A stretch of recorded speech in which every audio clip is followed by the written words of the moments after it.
이 시간 우리에게 주신 하나님의 말씀은 요한복음 9장 1절에서 12절까지의 말씀입니다.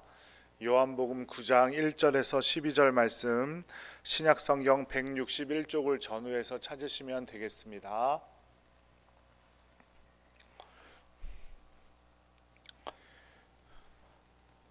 우리 하나님의 말씀 함께 봉독해 올리겠습니다. 예수께서 길을 가실 때에 날 때부터 맹인된 사람을 보신지라. 제자들이 물어 이르되 랍비여, 이 사람이 맹인으로 난 것이 누구의 죄로 인함이니까? 자기니까 그의 부모니까? 예수께서 대답하시되 이 사람이나 그 부모의 죄로 인한 것이 아니라 그에게서 하나님이 하시는 일을 나타내고자 하심이라. 때가 아직 낮음에 나를 보내신 이의 일을 우리가 하여야 하리라. 밤이 오리니 그때는 아무도 일할 수 없느니라. 내가 세상에 있는 동안에는 세상의 빛이로라.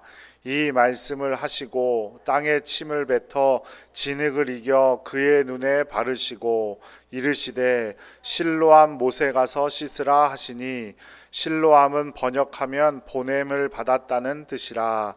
이에 가서 씻고 밝은 눈으로 왔더라. 이웃 사람들과 전에 그가 거린인 것을 보았던 사람들이 이르되 이는 앉아서 구걸하던 자가 아니냐.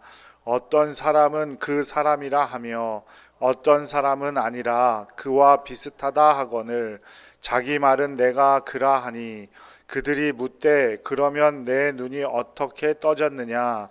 대답하되 예수라 하는 그 사람이 진흙을 이겨 내 눈에 바르고 나더러 실로암에 가서 씻으라 하기에 가서 씻었더니 보게 되었노라.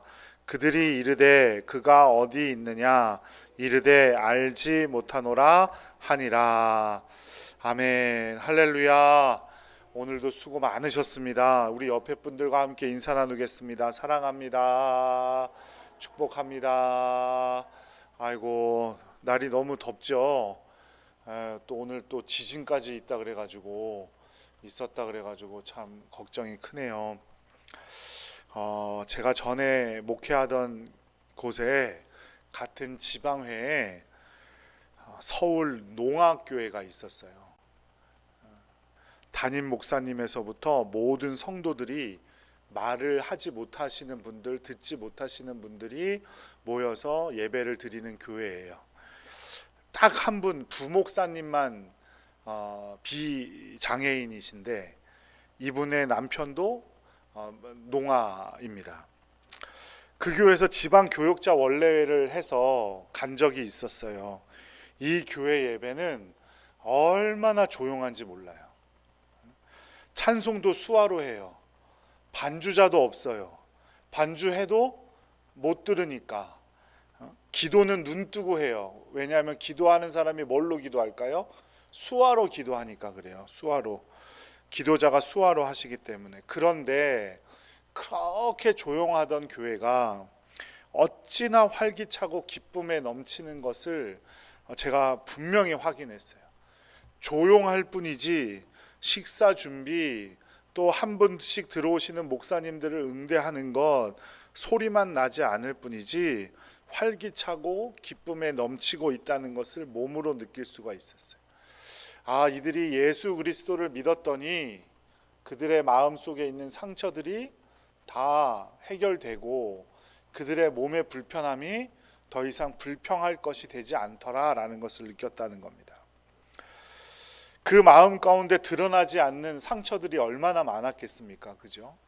예수님을 만나기 전까지 신앙적인 갈등이 얼마나 컸을까요? 자신은 왜 이렇게 만들어졌는지 너무나 궁금했을 것이고, 알게 모르게 받았을 멸시와 상대적인 가난 때문에 스스로 열등감에 빠져 있었을 겁니다. 그들만 아니라 우리에게도 이런 상처들이 전부 조금씩은 다 있습니다.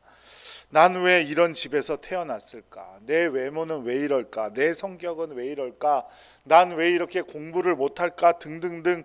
좀 더 좋은 집에 태어났으면 좋았을 텐데 수도 없는 질문과 풀리지 않는 문제들 앞에서 그리고 고난과 질병과 같은 큰 어려움 가운데서 우리는 많은 갈등을 겪게 되는 것이 사실이죠. 성경에 나오는 인물 중 그런 갈등을 가장 크게 겪었을 법한 인물이 바로 욥이라는 인물입니다. 자식도 다 잃고 아내도 떠나고 재물도 잃고 자신의 건강까지 잃어서 신음하고 있었던 욥에게 친구들이 찾아와서 한 말은 무엇이었냐면 바로 너의 죄 때문이야. 네가 알지 못하는 죄가 있을 거야. 그러니까 하나님 앞에 회개해야 돼. 도움이 될까요? 안 될까요? 그런 말은 전혀 도움이 되지 않을 거예요. 상처를 씻어 주기는커녕 상처에다가 소금을 뿌리는 격일 거예요. 욥은 수긍하지 않았어요. 그런데 하지만 하나님께서 이런 욥의 친구들의 태도에 가차없이 비난하고 질책하셨어요. 결국 하나님은 누구의 편을 들어주셨습니까? 친구의 편이 아니라 욥의 편을 들어주셨어요. 욥은 하나님을 찬양했고 그 끝내 하나님의 주권을 인정합니다. 그것이 욥기의 주제예요. 욥기의 주제는 인내가 아니에요. 참아라 참아라 참아라가 아니에요. 참지 못할지라도 하나님의 주권을 인정해야 된다는 거죠. 게다가 세상을 살다 보면 내가 남에게 선행을 베풀고 좋은 마음으로 일을 하는데 결과적으로 나만 손해를 보는 억울한 경우가 생기기도 하죠. 그런 성경의 인물이 대표적인 인물이 누굴까요? 누굴 것 같으세요? 저는 예수님 같아요. 예수님은 우리를 구원하시려고 채찍에 맞으시고 십자가의 고난을 당하셨어요. 우리를 구원하러 이 땅에 오셨는데 오히려 더 고난을 당하셨죠. 오늘 본문에는 왜 그런지도 모른 채 고난을 받고 있는 한 인물이 나옵니다. 바로 날 때부터 보지 못하던 사람이었습니다. 그 사람을 예수님께서 만나주세요. 당시 이런 장애들 또 겪게 되는 고통들, 질병들 모두 다 죄 때문이라고 생각하던 시기였어요. 몸도 불편하고 사람들의 손가락질도 받아야 되는 형편이죠. 그런 사람을 예수님은 만나 주셨어요. 그런데 제자들은 이 사람을 세워놓고 예수님께 이렇게 묻습니다. 9장 2절 말씀 함께 읽어보죠. 시작. 제자들이 예수께 물었다. 선생님, 이 사람이 눈먼 사람으로 태어난 것이 누구의 죄 때문입니까? 이 사람의 죄입니까? 부모의 죄입니까?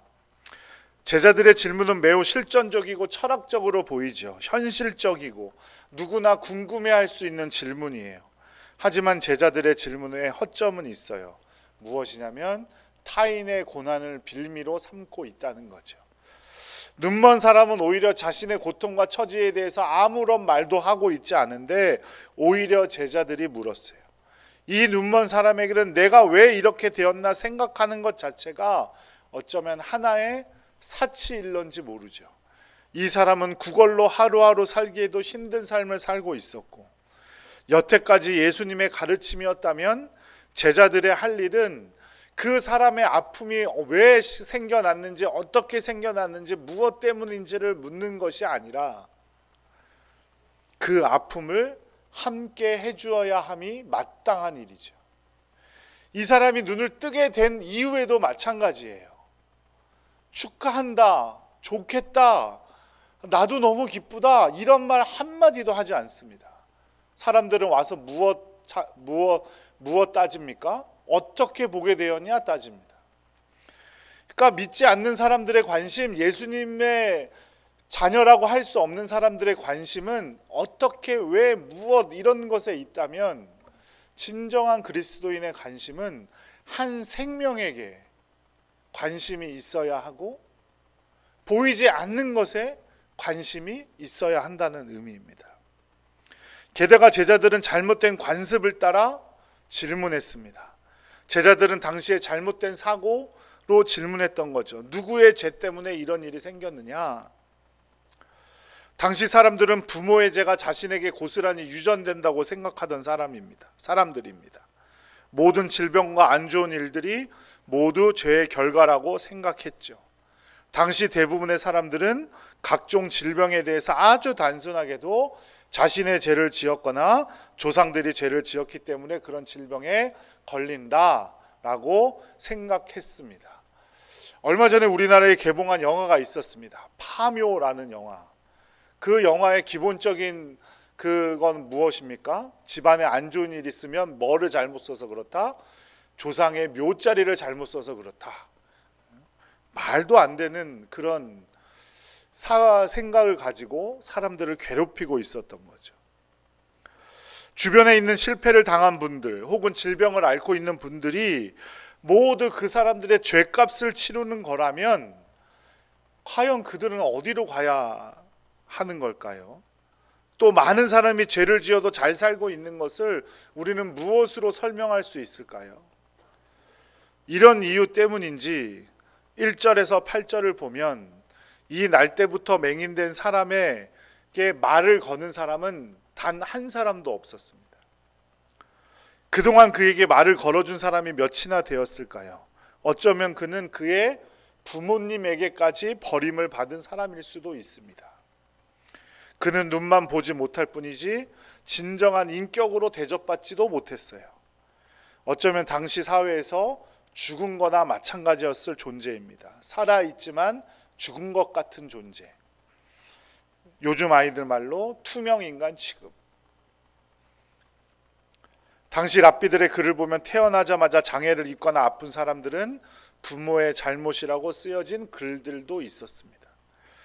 예수님께서는 제자들의 이 어리석은 질문에 명쾌하게 대답하셨습니다. 9장 3절 함께 읽겠습니다. 예수께서 대답하셨다. 이 사람이 죄를 지은 것도 아니요 그의 부모가 죄를 지은 것도 아니다. 하나님께서 하시는 일들을 그에게서 드러내시려는 것이다. 예수님은 사람이 태어날 때부터 눈먼 것은 본인이나 부모의 죄 때문이 아니라고 단호하게 말씀하셨고 그 사람도 하나님의 일을 드러낼 수 있다라고 분명하게 말씀하셨어요.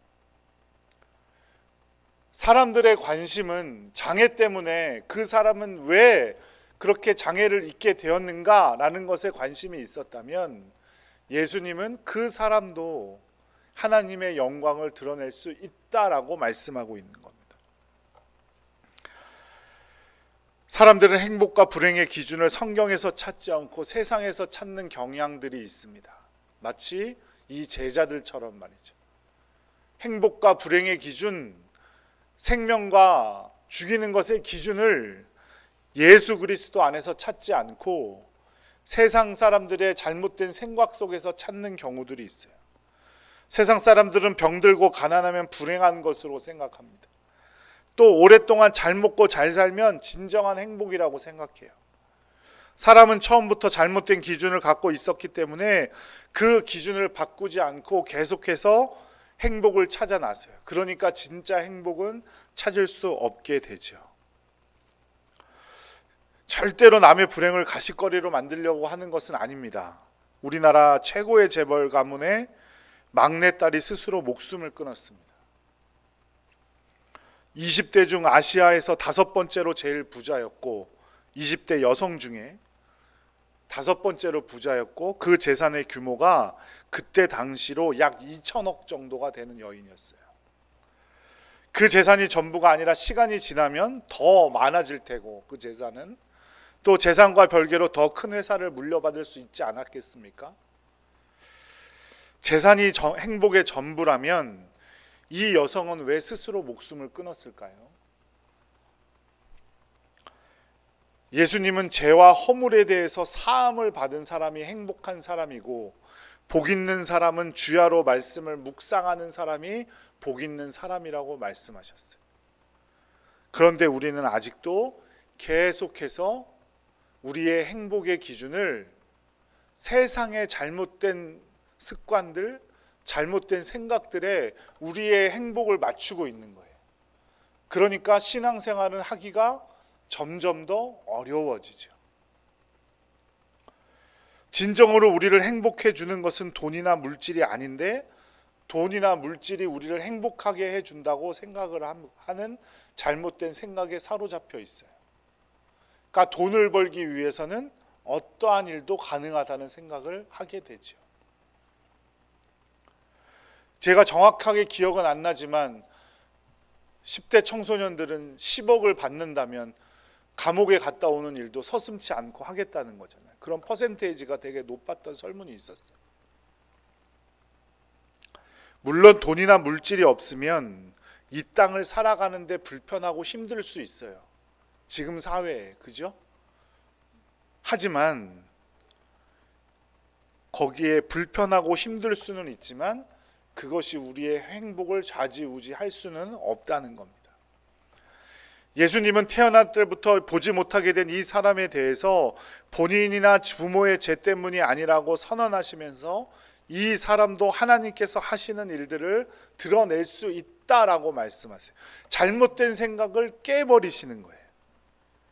이 말씀은 이 사람이 눈이 불편하게 된 것이 하나님께 영광을 돌리기 위함이다 라고 말하고 있는 것과 같습니다. 어떤 사람이건 우리가 어떤 상태이건 하나님 안에 있고 하나님께 영광을 돌릴 수 있다면 가치 있는 존재가 되는 줄로 믿습니다. 중요한 것은 그 사실을 믿는 믿음이죠. 아무리 가난해도 하나님께 영광을 돌리려 하고 하나님 안에서 그 의미를 찾는다고 한다면 분명히 행복할 수 있습니다. 또 내가 부자라고 한다면 부하게 되고 넉넉한 형편이 된 것, 하나님 안에서 의미를 찾고 하나님께 영광을 돌린다면 그건 역시 행복의 조건이 될 수가 있는 겁니다. 어떤 조건이건 하나님 안에서 의미를 찾고 하나님께 영광을 돌린다면 그것으로 우리는 행복할 수 있습니다. 예수님의 생애를 잘 들여다보세요.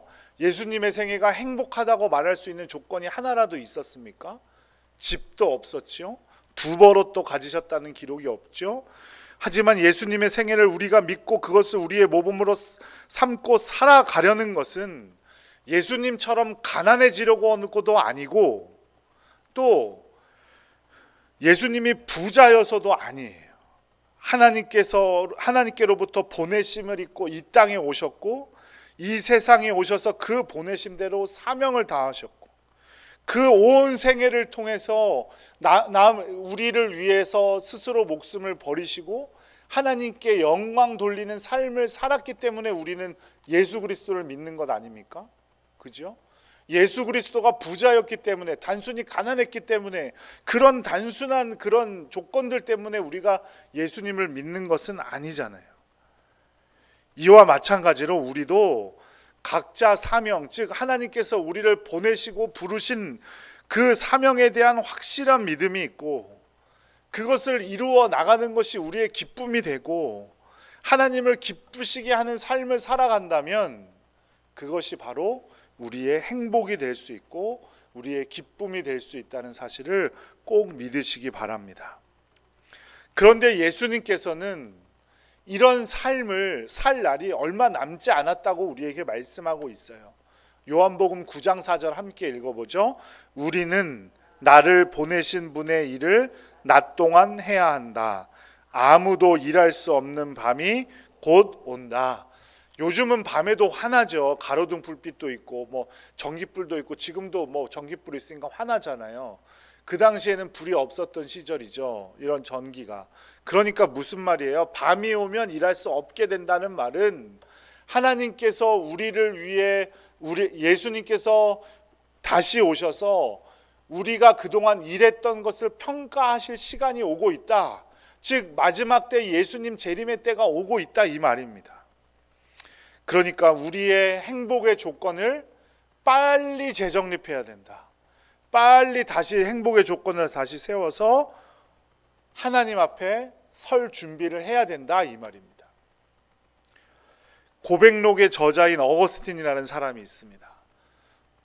젊은 날의 어머니의 기대와는 달리 조로아스터교, 마니교 등 많은 이단 사설에 빠져 시간을 보내고 있었고 술과 환락에 빠져서 결혼도 하지 않고 아이를 낳기도 했어요. 그러던 중 어거스틴은 회심하고 사도 바울 이후에 가장 위대한 그리스도인이라는 칭호를 받게 되는데 그 큰 역할을 한 것이 바로 세월을 아끼라라고 시작하는 에베소서 5장 16절에서 21절 말씀입니다. 이 말씀을 좀 길지만 함께 읽어보도록 하겠습니다. 세월을 아끼십시오. 때가 악합니다. 그러므로 어리석은 자가 되지 말고 주님의 뜻이 무엇인지를 깨달으십시오. 술에 취하지 마십시오. 거기에는 방탕이 따릅니다. 성령의 충만함을 받으십시오. 시와 찬미와 신령한 노래로 서로 화답하며 여러분의 가슴으로 주님께 노래하며 찬송하십시오.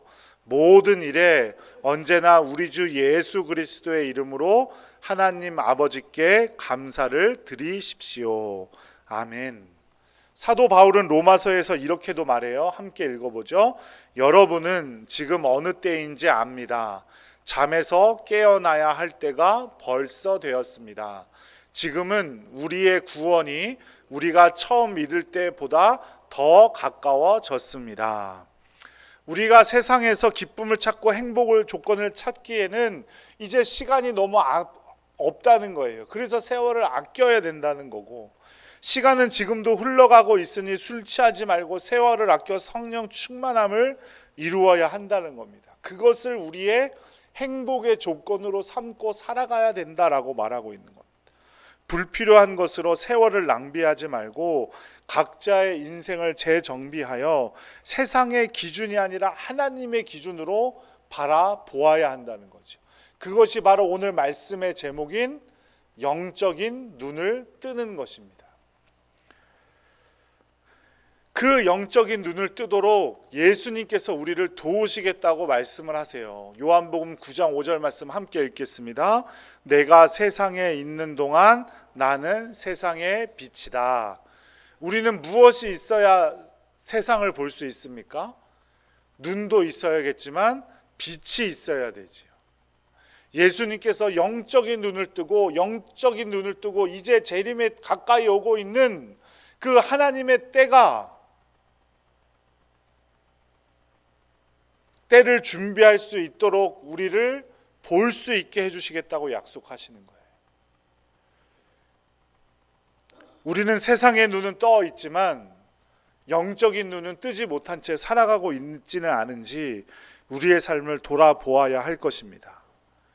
사람들은 예수님을 빛으로 만나고 영접할 수 있는 기회가 언제까지나 열려 있는 것으로 착각하지만 그렇지 않다는 겁니다. 세상에 계시는 동안 분명히 예수님은 빛이십니다. 우리는 빛이신 예수님을 통해 이 세상을 다르게 볼 수 있습니다. 그것이 바로 영적인 눈을 뜨는 것이고 이것이 우리에게는 놀라운 축복인 줄로 믿습니다. 요한복음 8장 12절 말씀을 함께 읽어보죠. 시작. 예수께서 다시 그들에게 말씀하셨다. 나는 세상의 빛이다. 나를 따르는 사람은 어둠 속에 다니지 아니하고 생명의 빛을 얻을 것이다. 아멘. 육적인 눈으로 이 세상을 바라보면 이 세상이 영원할 것 같고 단순히 내 눈을 즐겁게 하고 나의 만족을 위해 살면 모두가 행복해질 것처럼 여겨집니다. 하지만 영적인 눈으로 보면 진정한 행복은 그러한 조건들이 아니라 오직 하나님께 영광을 돌리며 살아갈 때 얻게 되는 것인 줄로 믿습니다. 세상적인 눈으로 보니까 제자들은 날 때부터 보지 못하는 사람의 아픔은 보지 못하고 그저 일어난 현상들만 바라보고 살아갔다면 우리 그리스도인들은 보이지 않는 그 사람의 아픔과 그 사람의 마음과 또한 예수 그리스도의 마음을 볼 수 있는 우리가 되기를 간절히 축복합니다. 그러기 위해서는 예수 그리스도께서 우리에게 비춰주신 그 놀라운 빛으로 영적인 눈을 뜨고 보아야 할 줄로 믿습니다. 단순히 눈을 뜨게 되는 것이 기적이 아닙니다. 이 사람은 눈을 뜨게 되었고 사물을 보게 되었지만 결국 이 사람도 영원히 살 수는 없습니다. 나사로가 다시 살아났지만 나사로도 결국 어떻게 되었을까요? 육적으로는 죽었겠지요. 눈이 떠졌거나 죽음에서 살아난 것이 그리 중요한 것이 아닙니다. 눈을 떠서 지금 보고 있는 사람도 언제 어떻게 보지 못하게 될지 모르고 죽음에서 살아나도 그 삶이 삐뚤어지면 영원한 행복 속에 살지 못하게 됩니다. 진짜 기적은 우리가 예수님을 믿게 된 것이고 죄의 종노릇하던 우리가 하나님께 영광을 돌릴 수 있게 된 것이 우리에게 기적인 줄로 믿습니다. 예수님을 만나야 합니다. 예수님께서 비춰주시는 빛으로 세상을 바라볼 때 우리 인생의 목적이 바뀌고 인간적인 열등감 또 우리 안에 있는 깊은 상처들 그 모든 것이 해결함을 받을 줄로 믿습니다.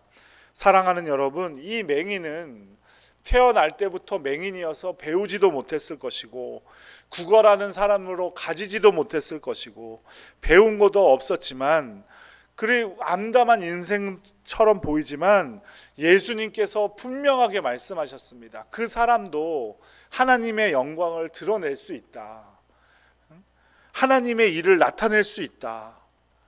영적인 눈으로 세상을 바라보시길 간절히 바랍니다. 가난하다고 무조건 불행한 것도 아니고 부자라고 무조건 행복한 것도 아니고 또 그 반대로 가난하다고 무조건 행복하고 부자라고 무조건 불행한 것도 아니에요. 세상의 기준으로 보아서는 안 됩니다. 영적인 눈을 크게 뜨고 내가 하나님의 일을 나타낼 수 있는지, 내가 하나님께 영광을 돌릴 수 있는지, 그것이 나의 진정한 행복임을 꼭 기억하시기 바랍니다. 오직 그리스도만이 우리를 어둠에서 건지실 빛이라는 진리에 순종하며 살아가는 복된 성도님들 되시기를 주님의 이름으로 축원합니다. 기도하겠습니다.